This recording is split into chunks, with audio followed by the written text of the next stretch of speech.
The city is still on track to enter phase one of reopening next week. That means businesses like construction and manufacturing can open.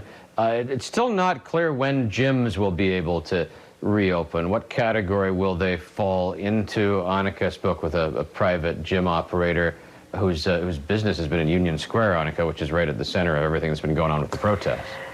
Yeah, and it has been shut down since the middle of March. It's called Body Space Fitness. And Kelvin does say that when he gets the green light to reopen, it'll look a lot different than when it shut down. They're going to limit the number of people. The gym itself is being rearranged so that they have these sort of modular stations where each person will use their own equipment.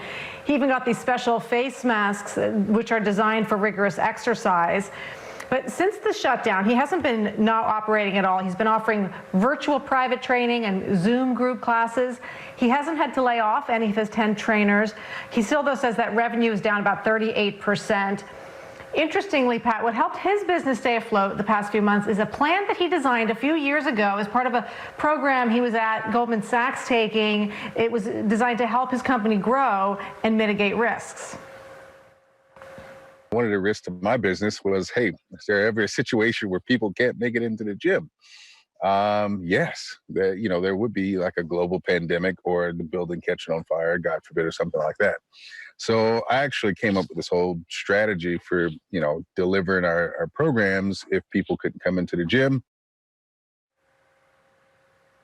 And so he was able to sort of pivot pretty quickly to go virtual. And so that's been going on, and he's been doing some of his business that way.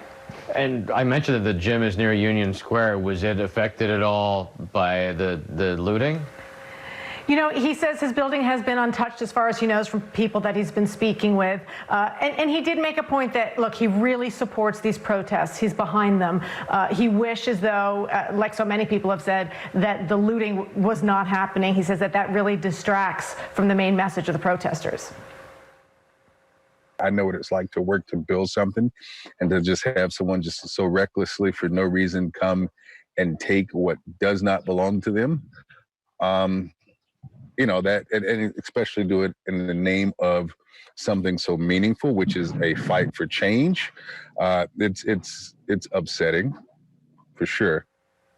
The two of you had a longer conversation, Annika, about some of the challenges that he has faced as a black entrepreneur. It was so interesting to talk to him. He's such a strong character. And he said even with his 2 engineering degrees, an MBA from Stern, he had such a hard time getting a loan at certain banks. He said they literally laughed in his face.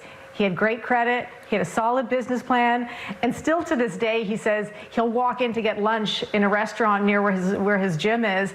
And often they ask him if he's the delivery guy coming to do a takeout order. So, one thing that he has this strong character, this sort of positive sense. He said he learned this from his parents.